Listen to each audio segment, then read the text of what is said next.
Guys, assalamu alaikum wa rahmatullahi wa barakatuh, and today we have a new video, the 1561 celestial phenomena over Nuremberg, or in other words, the fucking alien battle in the sky that happened 400 years ago in the skies of Germany. Now I wanted to give my own commentary, because of course a natural phenomena is the most incredible, retarded thing to describe this away with, to get this over with. Let's just call these people crazy, let's call it a sundog. Well, if you look at what the sundog actually is, it could never have been that people would have seen whole battles in the sky with UFOs, cigar-shaped craft, the same unidentified flying objects we see and retrieve nowadays. So basically there was a mass sighting of celestial phenomena or unidentified flying objects, and it occurred in 1561 above Nuremberg, which was then a free imperial city of the Holy Roman Empire. Ufologists have speculated that these phenomena may have been extraterrestrial spacecraft. Skeptics assert that the phenomena was likely to have been another atmospheric phenomena, such as a sundog, but this of course is absolutely ridiculous, although the print doesn't fit the usual classic descriptions of the phenomena of a sundog. The broadsheet news article was printed in April 1561 and describes a mass sighting of celestial phenomena, basically all kinds of UFO craft in the air battling with each other. The broad text itself: in the morning of April 14, 1561 at daybreak, between 4 and 5 a.m., a dreadful apparition occurred on the sun, and then this was seen in Nuremberg, in the city, before the gates and in the country, by many men and women. At first there appeared in the middle of the sun two blood red semicircular arcs, just like the moon in its last quarter, and in the sun, above and below and on both sides. The color was blood.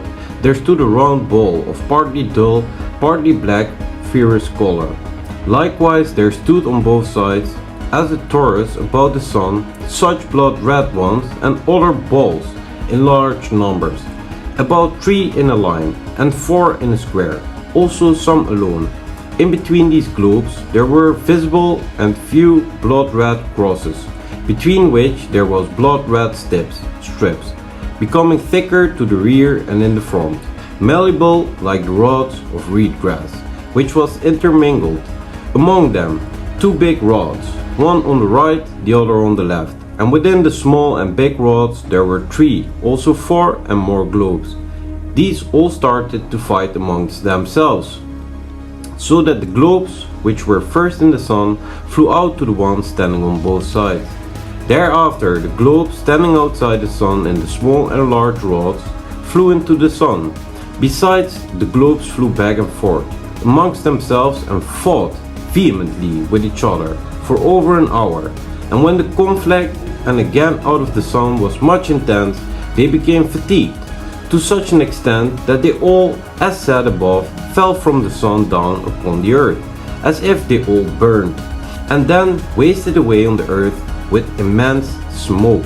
After all this, there was something like a black spear, very long and thick, sighted. The shaft pointed to the east, the pointed west. Whatever such signs mean, God alone knows, although we have seen shortly one after another many kinds of signs of the heaven, which are sent to us by the Almighty God. Well, I'm just gonna stop it there, but very very easily this is describable as a alien apparition, extraterrestrials in the sky battling over dominion over the earth. Now we will go much deeper into this in my coming series and in the series that I was explaining, because there are indeed multiple alien factors and alliances, and I actually do 100% believe that there is alien existence here on Earth, and predominantly in deep underground bases. Now we will explore this much further, but as said, these cigar-shaped craft, the pointy as a spear craft that just sounds like the space blimps from Iron Sky, UFOs, Star Trek ships, Star Wars, whatever. You know, it's just crazy in every corner of our world. From the dawn of humanity to the medieval era, stories have emerged, stories that defy reason, stories that cross cultures and continents. Are they really myths and old legends? Was everybody just crazy, fantasizing? Everybody was on drugs, hallucinating? I don't know. Something that has been with us since the very beginning. Across the globe, ancient civilizations have etched their encounters into stone, metal, parchment and clay. The Egyptians with their gods descended from the stars, the Sumerians with their tales of the Anunnaki, those who from the heavens came, the Chinese, the Mayans, the Greeks, the Indians, all have records, stories and art depicting beings not from this earth. In Egypt, more than 8,000 years ago, the pharaoh gazes at the sky. A blinding light descends from above and hovering in the air, defying the laws of nature. The people below bow in awe, believing their gods have returned. Was this a divine encounter or something else? Fast forward to medieval Europe. As knights clash on the battlefield, a spectacle unfolds above. Reports from Nuremberg 1561 in Nuremberg speak of a terrifying sight. Massive shining discs and spheres engaging in battle across the sky. Weapons of light flashing if two alien forces waged above. Depiction of warships in the air shooting at each other. These aren't isolated incidents. We see it in the art of every civilization. Mesopotamia, India, Japan, the Americas. Different times, different places, but the same story. Unidentified flying objects, beings from the stars, always watching, always present. If you look closely, these stories sharing striking similarities: advanced technology, celestial beings, flying craft, and a very much more advanced overlord. This explains a lot about the suffering in our world. Could they all be imagining the same thing? Are they all hallucinating, these peoples? I think not. Or have these beings been guiding, influencing and watching humanity for millennia? Yes, I think so. But what if they're not just watching from above? What if they are fighting a war over the domination of the entire galaxy, but also over the domination of Earth and its citizens? Hidden beneath our feet, in the darkest caverns and the deepest tunnels. Some say ancient reptilian beings have made Earth their home, hidden from the eyes of humanity, influencing events in the shadows. Are they remnant of a long forgotten civilization, or beings from a distant world? These reptilians, as they are known, are said to have bases beneath the Earth's surface. For centuries they have manipulated world events, quietly orchestrating a narrative of control. Could it be that they have been hiding for us in the shadows and in plain sight since the dawn of time?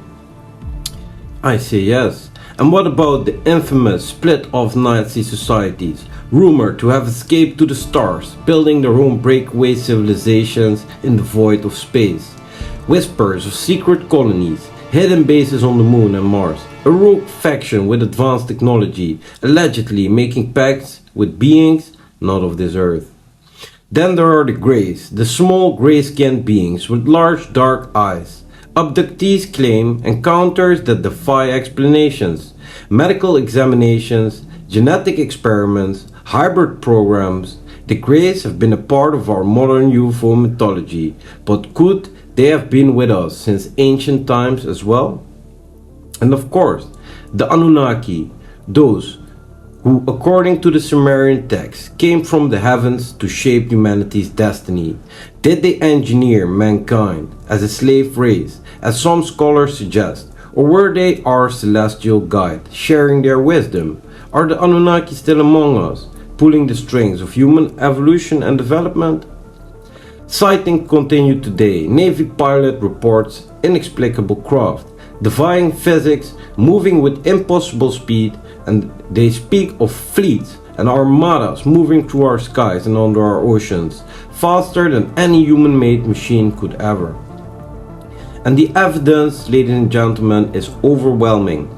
We are not alone, and we have never been alone. From the skies above and the caverns below, and perhaps even the stars beyond, we are surrounded by the unknown. Are they beings from other planets, dimensions, or perhaps even the center of Earth itself? One thing is clear, they are here, and they have always been. So keep your eyes on the skies and the ground beneath your feet. The truth is out there, and it is far stranger than you could have ever imagined. Stay vigilant, because we are not alone. There is more to this world than you are led to believe. We can only see 6% of the available light spectrum. We only use 10% of our brain capabilities, and 100% that the government tells us is complete and other bullshit. And the one time they need to tell the truth, people will deny it, because your bubble is worth too much for you. The same people that tell me that aliens are demons are the same people that ridicule me for reading the Bible. Well, people, you're all retarded. God said it in the Bible, both in the Bible and in the Quran. He created beings in the heavens and in the earth. We are not alone.